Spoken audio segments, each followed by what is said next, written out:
Hello everyone and welcome to our show. Today we discuss about SEO audit, how you can get high results by checking your website because we have so many mistakes and it's better to fix them to get high results. And SEO audit is not only about technical errors. We can touch many other topics and I'm excited to discuss this topic with Emanuel. How are you? Hi Anatoly and hi to your followers. I am fine. How about you?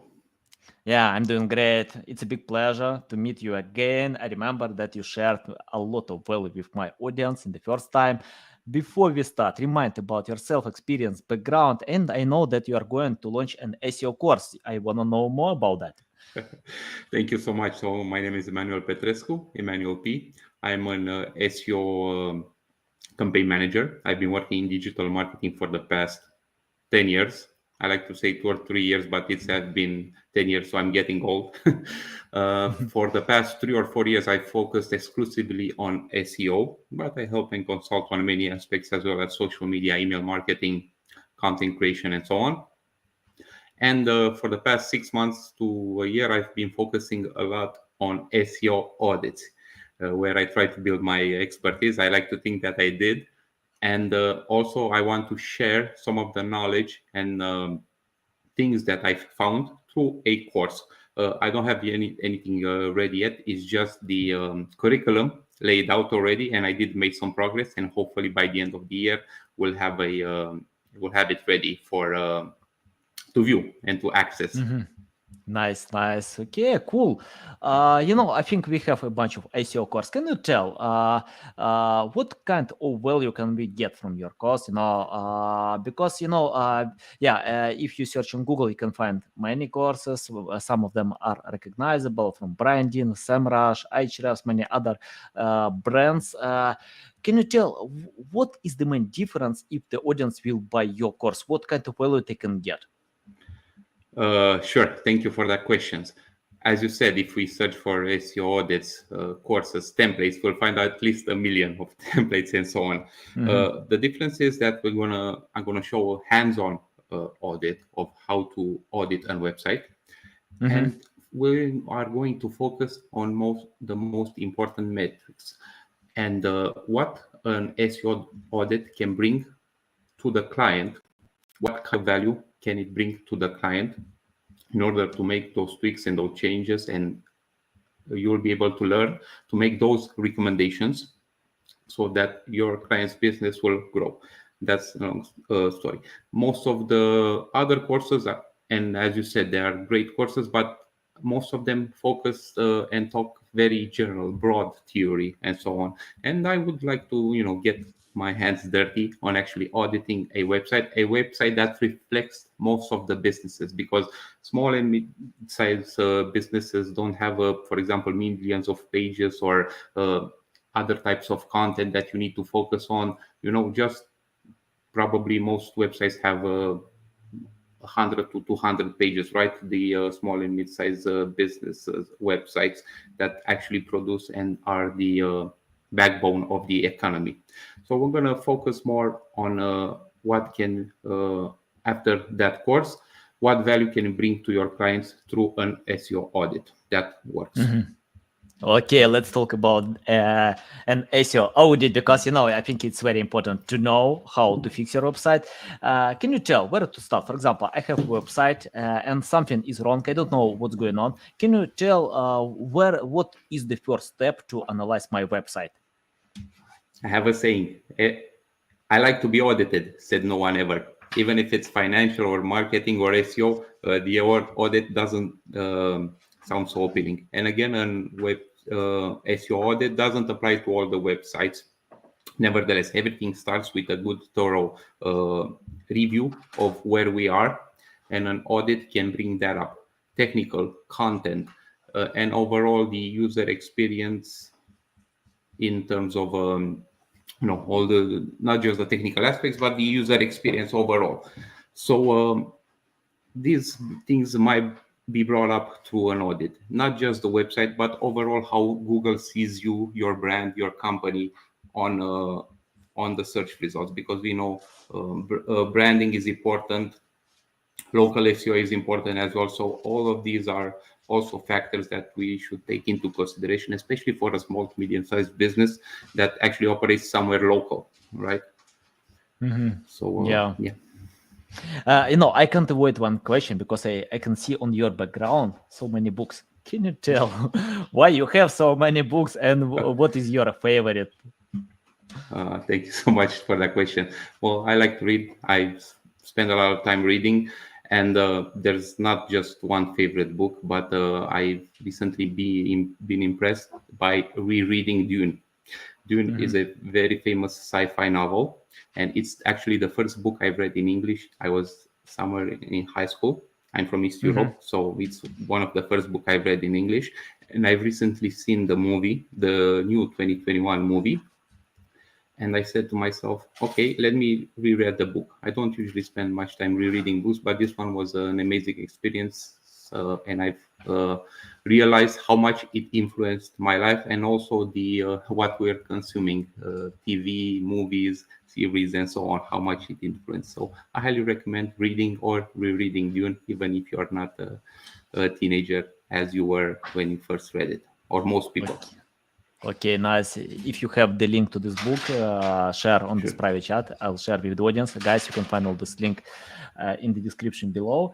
And I have the question about website audit. We have many different types of errors, technical errors, content, probably errors, link building errors, many things. Can you tell? On-site, so on, yes.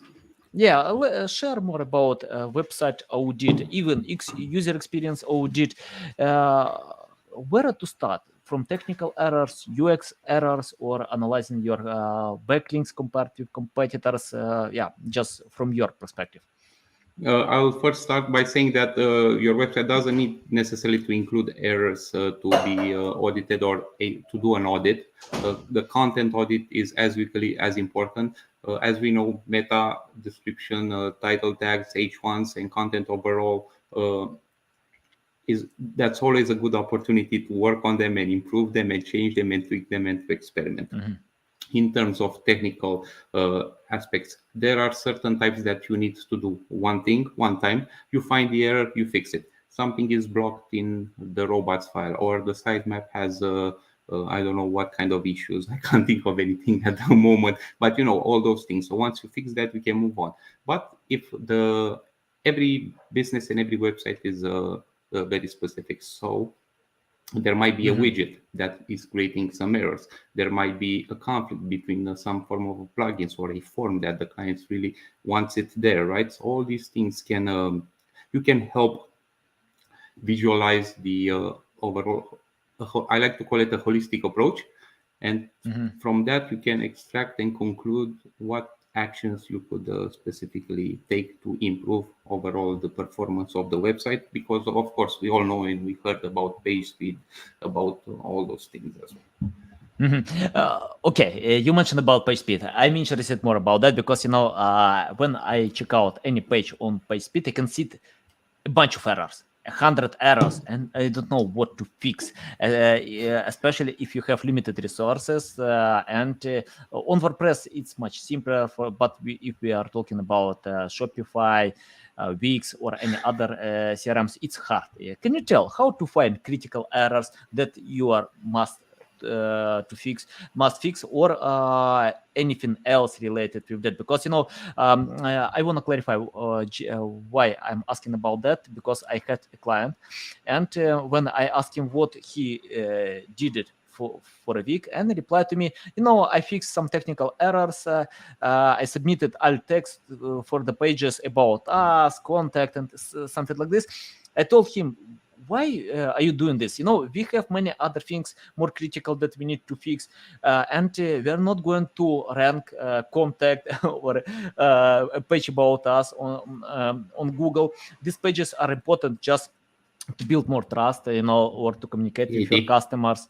Yeah. Can you tell about critical errors? Because when you can see a lot of errors, you don't know what to do and where to start.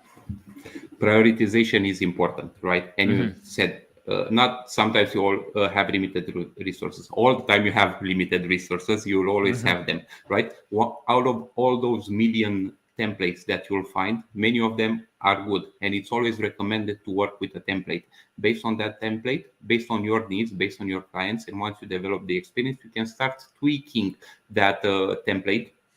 So always start from something to understand what's common, or to highlight what you should focus on, and even try to grade stuff, right? Let's say you have 10 errors. Out of all these 10 errors, what can be the most impactful one or two, right? And choose from them. This is why it's important to have, I'm not saying to be a developer, but to have at least knowledge of how a server operates, right? Location, CDNs, God knows they create so many issues. Shopify, we all know when they create like all these URLs and duplicate a lot of stuff, but also they canonicalize some of the pages, right? So you'll need to be aware of all those things. So having a template can help you, keep in track and don't get distracted. And also by having a grading system, you will be able to determine which is the most impactful action you could take right now. As you said, about us, contact page, those are important. Those create a good user experience. And I always recommend people enhance your about page as much as you can to develop the relationship with Google, but also with the user. But those, again, technical as in page speed are important.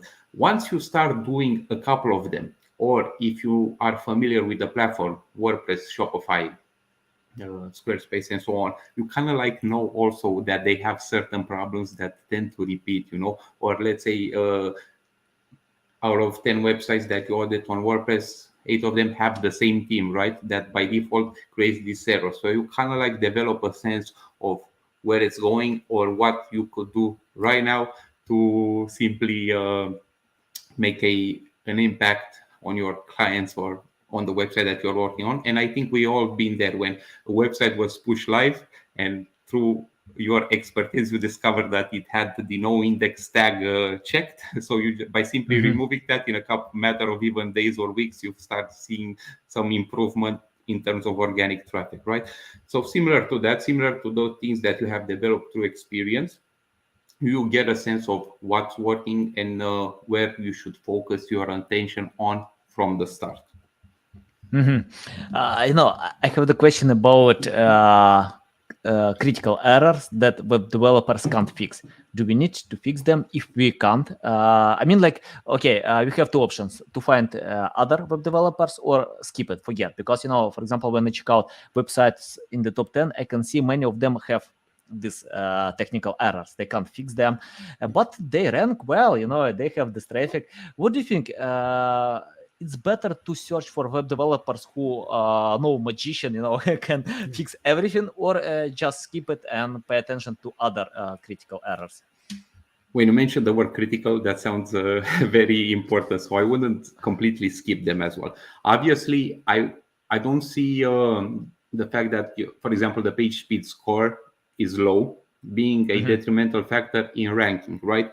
Google will always try to show their users the best result possible. And that can mean many things, And obviously, if your website provides that answer and it's also fast, you have a higher chance of ranking above your competitors. But that's not just the only thing. I like, there's a synergy between people, between departments, and you'll need to always strive to work with the best. That's my approach, right? So I always try to reach out to find people to help them. Even a developer, we all have worked with developers, so they have many talents, but they don't see it through an SEO perspective, right? A developer will say, write a function for each action. If you have 10,000 actions on a page, then you need to write 10,000 functions. But an SEO will say, okay, try to comprise all that code into less lines so that we don't block the page with lots of content and so on. I believe that there can be communications, an efficient communication between even some current developers who may not be aware, and also it's our SEOs, it's our responsibility to understand that the developer is a developer and sees everything through a developer's eyes. So everything meets at the middle, right? There needs to be a balance. But I wouldn't exclude the so-called critical errors at all. But a page speed a score being lower than the medium or recommended, I will probably try to focus. If there's opportunity to improve the content, I'll probably focus on that before getting to the technical stuff, if that makes sense. And also, I think what you try to address now with the question is all those errors that we see from the tools that we put in the URL, and all the bells and whistles and the alarms going red, start to see that we have all those things, But again, we need to take everything with a grain of salt, and the experience you have will be detrimental in judging what actions you need to take, again, to better serve your client. Well explained. Love it.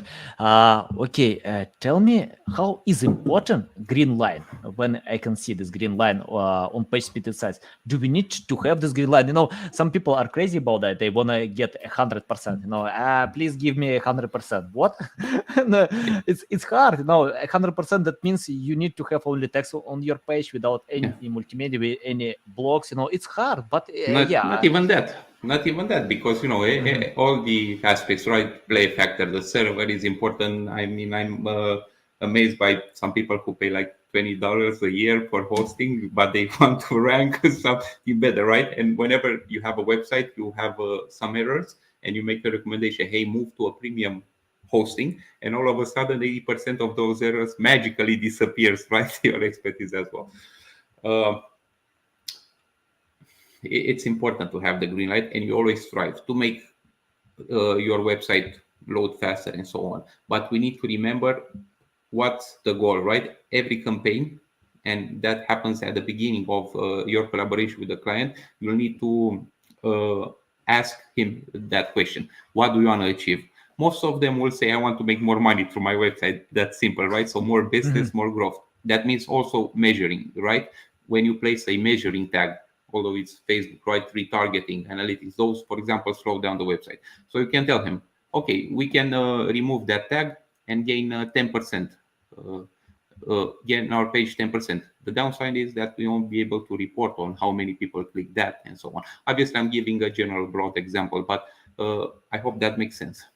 So it is important, but the goals that you set up at the beginning are, I won't say more important, but we work towards that. And obviously, we're giving extreme examples right now. It's not like we're going to break the site or simply do something just because the client wants or not. We're going to disregard the other aspects as well. Yeah. Okay, let's talk about UX. It's interesting that I think UX is on the first stage. Then we can check out the technical errors, because if your UX is bad, and that means when you redesign, create new content, you can get new technical errors. So for me, it's better to fix UX in the first stage. Can you tell how to analyze and provide UX audit for a new website, where to pay more attention, or probably you have some checklist how to check out UX? Not can or will. Definitely. I never encounter any new transition, new website redesign or migration or anything without 10 years. 10 years or so, more than 10 years already, and all of them had errors. The idea is for you to be there, to be aware of these things and go and fix. User experience starts, how I approach is by actually trying to be a user. And being in SEO, it's been hard to picture myself as a user, because I always look for, okay, why is this website ranking? What's the title tag? What's the description? And so on. I don't see it as a user. Yet again, I do this effort, right? So first, that's why it's called experience. I go simply browse the website, click. Do I find the right information where that information is supposed to be, right? Is the blog page, for example, I'm looking to see, do they have a blog page? Is it in the menu? Is it the navigation? You might find that natural. Yet again, you'll see many websites that don't have that, right? Or about page is listed somewhere else than in the navigation. Maybe I want to read, maybe I want to learn about the company and who am I about to call, right? Maybe they need to come into my house and fix something, for my page. So when I go there and see, okay, do they have an image? Do they seem like nice people? And all those things, right? Those are important. This is how some users actually behave. that's what I'm talking about user experience when I say that, actually create a good experience and to deliver people what they would expect from a service or a product that you provide. That also is impacted by the technical errors, right? Because if your website is low or you have a pop-up that push people away, or even worse, that pop-up doesn't work, or you have a chatbot on your site that you try to minimize but it won't because of whatever conflict between whatever, and you want to click something but you can't right now, or all those other metrics from the core web vitals that Google puts more accent for the past couple of years, that consists overall on the user experience. And I believe that's what Google, the search engine, and all the algorithm upgrades are looking for as well. On that, more plus the million other things that they're looking for when they rank a website. Can you explain how to create content for a human and optimized for search engine from your perspective or experience? You simply create the content that you would like to find. Obviously, I'm not searching for all the answers I'm giving or consulting my clients, but I'm doing my own research, right? I just recently searched for something in regards to connecting my headphones to Windows or something like that, right? So I'm looking for that specific answer, very intentional. From a user standpoint, I was obviously, we as SEOs forced a little bit the content, right? We always add maybe an extra keyword or tweak the words between a sentence just for the and obviously it's been obsolete, that practice, but still it's in there, and maybe many times it's my first impulse.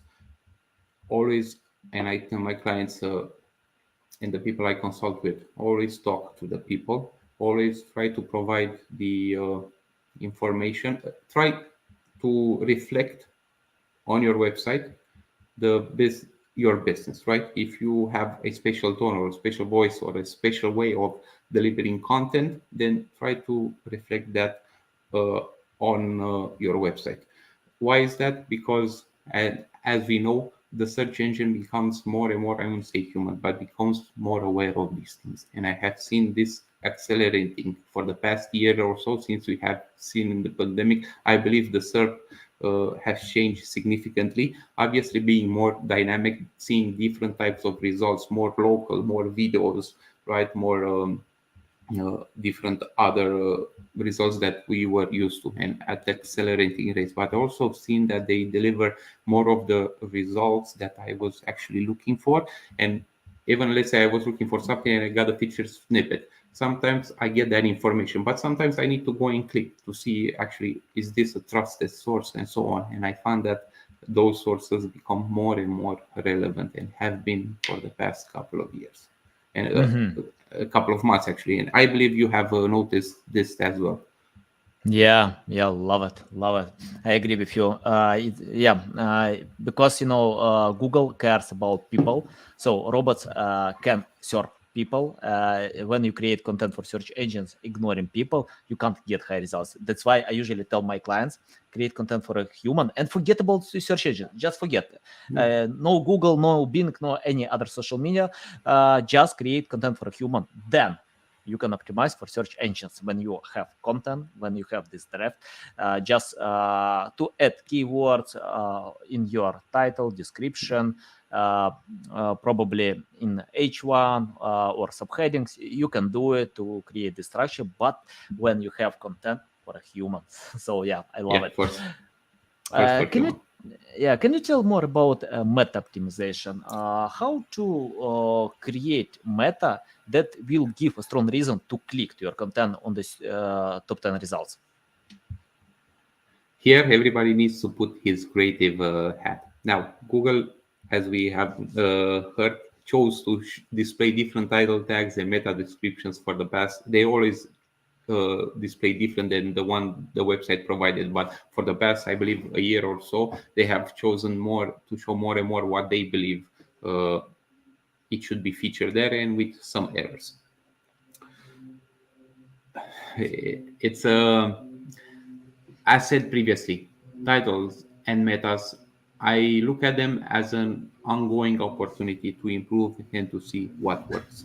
Depending on the service and the product that you're offering, depending the intent, and that the page was created for, right? If it's a shop page, we kind of like know what they want to do. They want you need to reflect that, come and shop here, maybe that's a discount. If it's an informational page, write a blog post about some type of I don't know, whatever it is, right? You want people to say click here and read more, you want to bring them to your website. If there's a service page, you want them to contact you to learn more and to call you for that specific service. How It's you in sorry yeah, it means you add a call to action in the description. call to Yes. action. And it's also important to because even the search result pages are becoming more and more localized, also to address the people in your location. Obviously there's a general template that everybody uses, but if there's something that can be very specific, tied to your specific location, try to incorporate that specific language. Okay, we're located near the intersection of this and that, but if that intersection actually is named differently, or it's across the street where an old famous restaurant was, it or something like that, especially places in Europe and stuff like that, I believe, and I have seen this for myself first, moving the needle a little bit towards making me at least look more before clicking. So being aware of your audience, of your location, of your everything else will be impactful. And I said it's always good to try to change things around, to try to experiment and see what works, and then apply. Love it, love it. Okay, let's talk about personalization. Can you tell how to personalize content? Because you mentioned a few times that you need to create content for a human, that we need to create content by learning customers, users. Can you tell how to personalize content today? Because, when I check out the top 10 results, I can see how my competitors personalize content, but they probably have a different unique selling proposition. I need to highlight mine. Can you tell more about that? That's probably a conversation you should have with the client or whoever you're working with, right? To have at the beginning when you set your KPIs. You also try to build a so-called persona, the buyer's persona, and to try to understand that. Obviously, competitor is a great resource for I don't know, I won't call it inspiration, but you'll see what's working. You type in your keyword or your main phrase that you would like to get results. You see what they're doing and try to adapt, mimic, and always improve. And there's a popular formula right now, 10x, right? So try to make it 10 times better than your competitor, and you'll have a chance. As in personalization, again, any campaign is something ongoing, and every now and then you should have some meetings with the stakeholders. Either it's a client or somebody from their team, or a dedicated person that actually works and is there in the company. They can provide you with valuable information and valuable insights. Right now we have the tools, right? And they give us volume, they give us intent, they give us many things, right? But it might be some time until they show up some results that person from the shop, from the customer service department, can give you right away. Hey, for the past 10 days we've seen an interest in this product. I don't know why. Maybe there's a competitor runs a similar campaign, that drives everybody's sales up, or they've seen something. Or I don't know, I had this in a couple of years back. Some actor was wearing some nice shades, right? And all of a sudden, after they see the movie, the sales have jumped, right? That type of information. So the constant communication within the stakeholders can help you better deliver a personalized message. And of course, location. It's important, right? Serve your customers, your audience surround you, and you know best. You as a client knows best. Now you as an SEO should have this conversation and constant communication with the client, and try to tweak and reflect and personalize the content based on the so-called personas, the buyers personas, or customer avatars. Every company calls them differently, but it's somewhere defined that. And even if it's just very broad and not going to very specific, but at least having an idea of who your target audience is, it's an important step, not just for paid advertising, but also for organic results. Love it. Okay, let's get back to the user experience. I want to know more about simplicity. Can you tell how to simplify content? Because, for example, I often see when webmasters are trying to sell almost all their products from homepage, they submit catalogs, many goods. But, when I check out Apple, many other websites, it's simple. I can see only one iPhone on the first screen. If I scroll down, I can see another iPhone. I don't have the left side, the right side. I just have in the center iPhone, and some message make difference and something like this.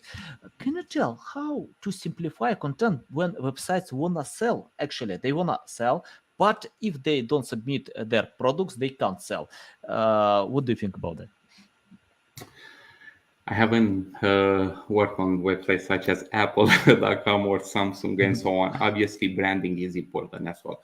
But strictly referring to small to medium-sized businesses, the market that I'm serving most, again, it comes from them. They know best who their clients are and what they are looking for, what are their pain points. There's a saying, right, that people don't look for a drill, they want to have a hole in the wall, right? So they might need the entire equipment, they just need that thing to be done. Again, they know that. And again, communication, constant communication with your campaign manager can help you deliver that so-called simplification. Obviously, we as SEOs have tried to create power pages, and overall, technically, the homepage is the most powerful page on your website that passes link juice and so on. So historically, this is how we have built websites and brands and have managed to rank and outrank even bigger competitors by creating a solid foundation of content, and I might say even exaggerating at many points. This has been done in the past. Right now, things are becoming more diverse in a sense that even the search engine, let's say 10 years ago, if you're looking to replace a faucet, for example, Google will give you results such as, okay, here's a plumber. You go ahead and find it. But right now you'll see the faucet repair page. I'm just giving a very extreme example, general, but the search results have become more and more aware, and even for very specific topics and subtopics, very niche, you'll find the so-called simplicity. And it's not just when I say content, I mean also the design. I'm referring to the entire experience, right? Because people are looking for also information, but also visual plays a big part. Yeah, interesting. Okay, let's talk about link building. Can you tell how Link to building. provide link building audit? Because I know it's the most complex part of SEO, but I don't know. It's really hard to find websites that rank well without links. They need to have it. So, from your perspective, how to provide link building audit and to find the right strategy? Well, links have been detrimental in ranking on Google. It's in their first, in their algorithm, right, where they started with the search engine, and still plays a very significant role. That's why still we mentioned in the last meeting some calls. That's why still PBNs and many link building techniques still work and still relevant, because at the end of the day, Google, although it's becoming more and more intelligent and smarter and deliver better results, it works on very specific algorithms, right? Detrimental, and links can influence that. Obviously, there's a grading to those links as well through some tools, including the ones from Google search engines, but also the other one, most popular ones. You can have a map of what's linking back to your website and what links you should recommend your clients acquiring, right? It depends. Link building is just one part of a very important part of the three-leg stool, like a three-leg chair that SEO consists of, right? You have the links, the authority, and overall the user experience. and the content itself that you deliver. So again, it's not an easy job, but one place to start is try to find and determine if there are any backlinks that actually harm your website. Google has become extremely good at not considering all the junk websites that link to you, which, by the way, many people have I don't know, but the website consists I don't know how many percent of junk websites, right? We are familiar with the websites that Google delivers us, but most of the websites are on the internet are junk, right? So Google has been able to determine and filter those out even for your websites. Every now and then there's still something passing through that can harm or damage your website. That's why I believe they still have that disavow tool. It's not probably as important as it was probably a couple of years back, when all the you could bring your competitor down by spamming him with a lot of links and so on, but it's still there. So maybe I think there's still a reason, because some things might go through. So I will start with that. And if there's a budget, link building is not an easy and not a cheap part of the SEO. Good links, of course, right? Not the $50 for 1,000 links from any vendor that, and you and I probably get millions of emails from those type of people that provide this so-called service. But acquiring good links do come at a cost, and not just the money, but also the reason why, getting yourself out there. But starting with a audit of what currently ranks, and if there's an opportunity if there's anything that harms you, that's a way to start. And also see if there's good opportunities to get them right away. Obviously competitors are a good place to start with. Who are they linking to them? Yeah. Okay. Love it. Who links to them? Okay. I have the question about the future of SEO. What kind of future can you forecast this future? Because we can see that new search engines are coming. For example, Yep from Ahrefs, Apple promised to share search engine. We don't know how it will be look. I think Apple can surprise us probably, but for me it's really hard to compete with Google, even if your name is Apple, because it's Google. We have this habit. It's hard to change habits, and we can see that Bing can't overcome Apple. That Go even decreasing today. Can you tell about the future? Because it's not only about search engines. We have many other stuff that will become like metaverse, Web 3.0. What do you think about the future? Good. I don't have my crystal ball with me right now. I'm not the one who said this first, but I don't remember who said it, but he made a solid point. Search for Apple is already there. Think about Siri. Hey Siri, what time it is in whatever, or how much is that one, or is that shop still open? So that's still search, right? It's just that we're doing differently. I believe that it will become more and more diversified. Obviously, the technology will evolve, and they'll be able to probably give you the results even before you start typing in. Already you see a lot of results typing, but the way we are used to type in, go somewhere and actually typing in, might change. There has been some conversations and some interesting articles I read lately about TikTok being used as a search engine, and up to a point it is, right? It depends on what you see. YouTube is the second most popular search engine. Pinterest in itself, it's a search engine that's very popular. For example, in graphic designers, all of your graphic designers will probably, when you have a conversation with them, will send you a Pinterest link for examples, or take sources of inspiration, right? So again, people have questions, and we need to find the platform to deliver them answer. And again, we talk about Google, but we're talking about the North American market and probably Europe and some other countries, but there are other places with billions of people where Google is not the main dominant search engine, or maybe they're not even present. So more diversification, more specific results. And I do believe that Apple at one point will give us a search engine similar to Google, not just the Siri and not all of the other technologies incorporated, but having an actual search engine in there. But we have seen, and you mentioned Ahrefs, Brave. It's a search engine that I found myself using more and more. I'm using Brave browser, so also the search results in interesting. For example, I like very much that for most of the queries you'll find three organic results and then Reddit subtopics right from the search engine result page itself, right? So that's an interesting approach. You have the official, the so-called official results, but also you can easily see what people are talking, right? So that implies a different layer of knowledge that they um, understand the user have already. Mm-hmm. Yeah, So the love. future, I see it as dynamic. I'm looking forward to it, but I can't make prediction. But I do believe Apple will deliver a search engine by itself because it's unlikely. They have such a big market, especially in North America. They have in America, for example, in USA, most people have iPhones, right? You have everybody who uses a Mac. Most people have Safari as the browser, right? So they already have the hardware. So it's just a matter of minutes to actually force that.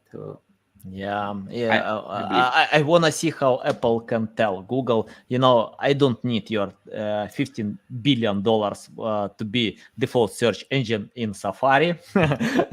I don't need this $15 billion.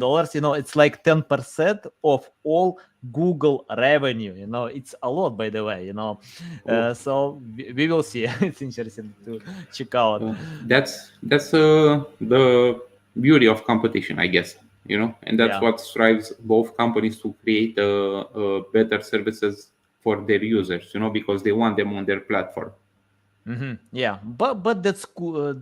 It's much better news for us, users, We'll have for and for us SEOs. as SEOs, right? Because Yeah, theoretically we should have more possibility to get more business for our services. yeah, totally. Emanuel, it's a big pleasure to get again on my show. You always share valuable insights. Tell our audience how they can reach out to you, learn more about you, follow you. Thank you so much, Anatoly. Always a pleasure to be a guest. My website is emmanuelp.com, as you see here on the screen. So emanuelp.com. And from there, you have a contact form. You have links to my social media, Instagram, LinkedIn, TikTok, which I find myself spending more and more time and also trying to create content. It's highly addictive. I always ask myself, how did we let TikTok happen? But yet again, is there. And yeah, feel free to reach out, to give a shout out, say hi, send me an email, and most likely I'll announce there when the course will be ready. I predict towards the end of the year because even it is a work and it's the first course that I'm actually creating, so there's a learning curve that I need to address. But I'll let you know, and maybe probably will let your audience know as well. Okay, guys, I will. I will. A big pleasure. Guys, you can find all these links in the description below. Listen us on Apple, Google, Spotify. Thanks again for your time. Always welcome back. To share more valuable insights about SEO. I think when SEO has such specialists like you, that means we have a shiny future. I'm not good with prediction, but I believe in that because when people are passionate about that, that results will come. Okay, guys, love you. See you. Definitely.